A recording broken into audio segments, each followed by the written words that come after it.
भैया देखो, हमारे यहाँ अमृत बनाने की आदत है, हम भारतीयों को। चरणामृत, चरण धो लो, चरणामृत, पंचामृत, एक वचनामृत, एक ज्ञानामृत, एक नामामृत, नाम भी तो अमृत है। एक जगह लिखा है स्कंद पुराण में कि नाम न भी ले सको तो जो कुछ ये दिखाई दे रहा है ये ब्रह्म ही है, ऐसा मानकर इसे ब्रह्म मानो। और ये दृश्यामृतम। मरते समय कुछ नहीं सूझ रहा है तो इतना तो सूझ सकता है कि ठाकुर की रचना ये सारी, ये संपूर्ण जगत उन्हीं का है। तो ये दृश्यामृतम, झांकी। हमारे यहां तो झांकी की बात भी कही गई है ना, कई बार तो उत्सवों में झांकी, अलग अलग अलग अलग झांकियां, ये अलग अलग अलग झांकियां हैं। अनेक रूप रूपाय विष्णवे प्रभ विष्णवे सर्वम खलु इदम ब्रह्म। हम तो वेदांती लोग हैं, हमने तो यही पढ़ा है, सुना है। ईशावास्यदम सर्वम यत् किंचित जगत्याम जगत सर्वम खलु इदम ब्रह्म दृश्यामृतम। तो राम ने अपनी दृष्टि से, अपने संकल्प से, और जैसे ऐसे दशरथ को देखा था, मुक्त हो गए थे दशरथ। ताते उमा, ये एक ऐसा भी आप कह सकते हैं कि एक पल के लिए राम को लगा के मैं कुछ भी हूं, पुत्र तो हूं, इसलिए पितृण से उतरना चाहिए मुझे, कम से कम पिता को तो मुक्त करना ही चाहिए। दशरथ के प्राण चले गए और सामान्य लोक भाषा में अगर बात करें थोड़ी देर के लिए,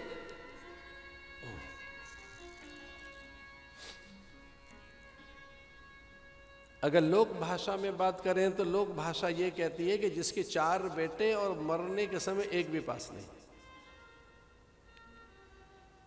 जिसके 4 पुत्र और अंतिम समय में कोई भी तो साथ नहीं है, कोई भी तो पास नहीं।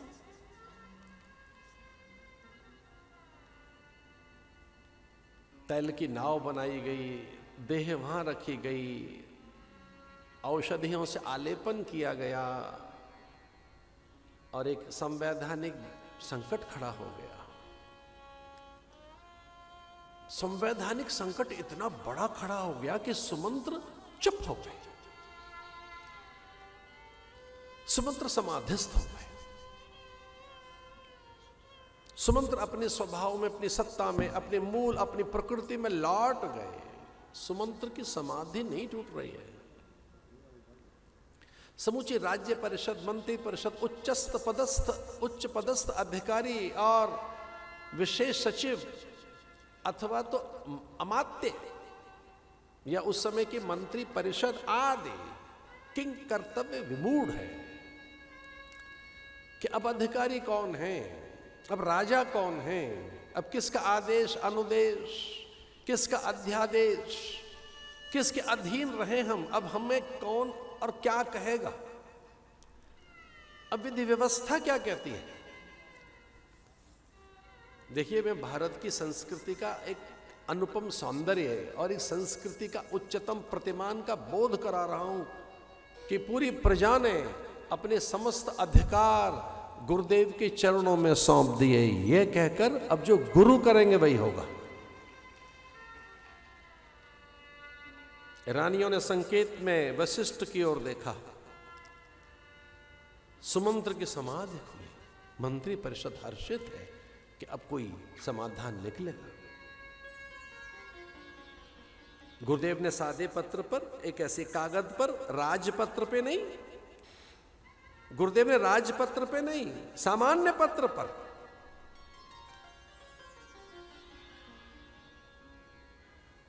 लिखा, प्रिय भरत, शीघ्र अवध लौटो। शुभ चिंतक आपका गुरु। नीचे लिखा वशिष्ठ। प्रिय भरत, शीघ्र अवध लौटो।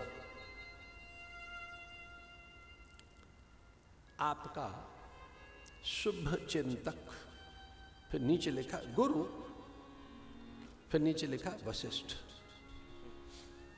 3 बातें एक साथ। शुभ चिंतक, मैं कभी अशुभ नहीं सोचूंगा आपके लिए। शुभ चिंतक तो बहुत है हमारे, पर सब तो गुरु नहीं होते। गुरु, नीचे लिखा वशिष्ठ। और सबसे नीचे राजा की मुद्रिका अंकित कर दो। स्टाम्प पेपर हो गया, राजपत्र हो गया।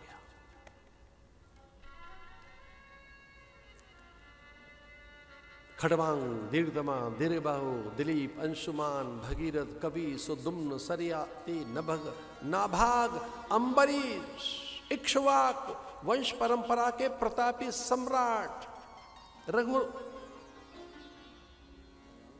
अज,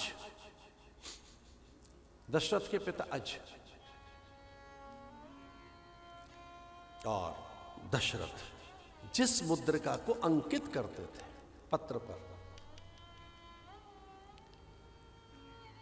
हकारे धावक घुड़सवार भागे पत्र लेकर।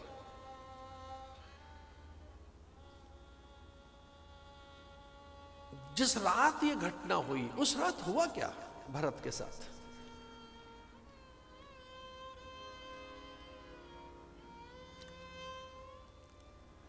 रामायण में 7 सपनों की चर्चा है। 7 लोगों ने सपने देखे हैं रामायण में। 7 लोगों के सपने सच हुए। एक ने तो लंका में देख लिया, सपने बानर लंका जारी। अभी तो हनुमान जी आई नहीं। कौशल्या ने देखा है, दशरथ ने देखा है, कैकेयी ने देखा है, सुमंत्र ने सपना देखा है। हाँ, गुरुदेव ने तो कभी, उनको तो संसारी, ये माया है, संसारी झूठा है, लेकिन गुरुदेव वशिष्ठ ने भी सपना देखा एक बार, और उनका सच हुआ सपना। इस सपनों की माया में एक सपना भरत ने भी देखा है। देखहि रात भयानक सपना, देखहि रात भयानक सपना, जाग करे कटुकोट कल्पना, जाग करे कटुकोट कल्पना।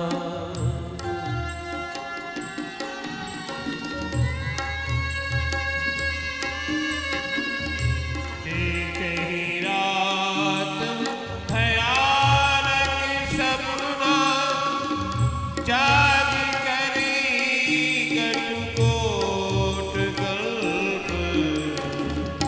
देखहि रात भयानक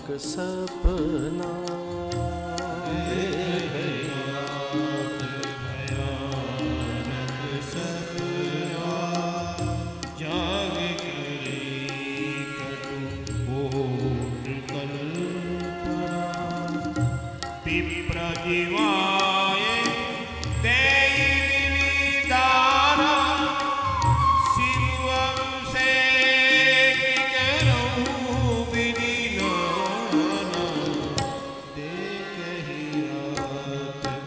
इसलिए अत्रि के आश्रम में प्रवेश किया है राम ने। उस अत्रि के आश्रम में, जिस अत्रि की भार्या अनसुईया त्रिदेव परीक्षा में तीनों को दुधमुहा बच्चा बना लेते हैं। चतुरानन का चातुर्य विस्मृत हो गया। देवादिदेव महादेव शिव की समाधि जैसे बहुत बौनी कर दी हो उसने, उसकी विराटता को अपने मातृत्व से, अपने स्त्रैण से, नारी की अस्मिता को कोई आंकने जाए, उसके पावित्र को कोई तोलने जाए, भले ही ईश्वर कौन हो क्यों ना हो,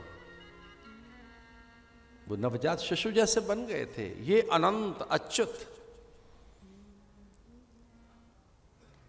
तो स्वयं नारायण, तो ये तीनों ब्रह्मा विष्णु महेश,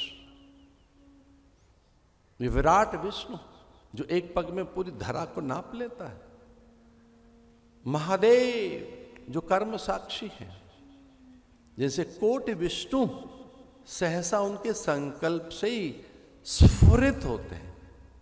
कोटि विष्णु महादेव की संकल्प मात्र से, अनेक ब्रह्मा। इसलिए भगवान ने सीता को सावधान किया कि अब हम अत्रि के आश्रम में जा रहे हैं, और जैसे हम अत्रि के आश्रम में जाएंगे, वो त्रिकालदर्शी हैं, उनके पास निरंतर तीसरा नेत्र उनका चैतन्य है, जागृत है, वो तीनों कालों को हर पल अनुभव करते रहते हैं। उनके पास प्रज्ञा, मेधा, ऋतंभरा, ब्रह्मरिता, नित्य चैतन्य रहते हैं। वो देखने में लगेंगे हमें मनुष्य जैसे, पर वो मनुष्य नहीं है।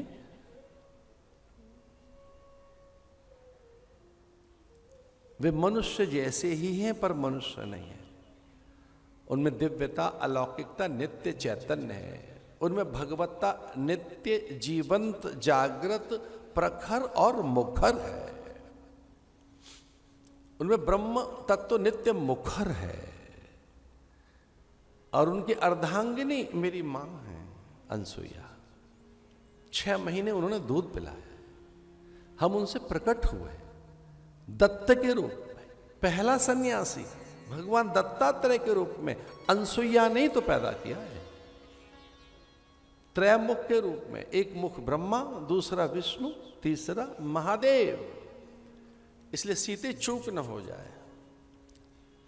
पूरे रामायण काल में एक बार ही समझाया है बस राम ने सीता को, बहुत संकोच में। कष्ट हो रहा है राम को कि मैं सीता को क्यों उपदेशित कर रहा हूं। मुझे कुछ भी निर्देश नहीं देने हैं सीता को, लेकिन वो बहुत सावधान कर रहे हैं कि हम जा रहे हैं अनसुईया के आश्रम में, और जैसे ही वो दिखे आप प्रणाम करना हो। हम अत्रि के आश्रम जा रहे हैं।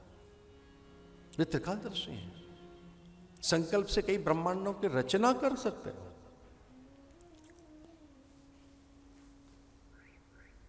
चंद्र की मां है, बुद्ध की मां है, दुर्वासा की मां है। वो मां है ब्रह्मा विष्णु महेश की आद्या जननी है।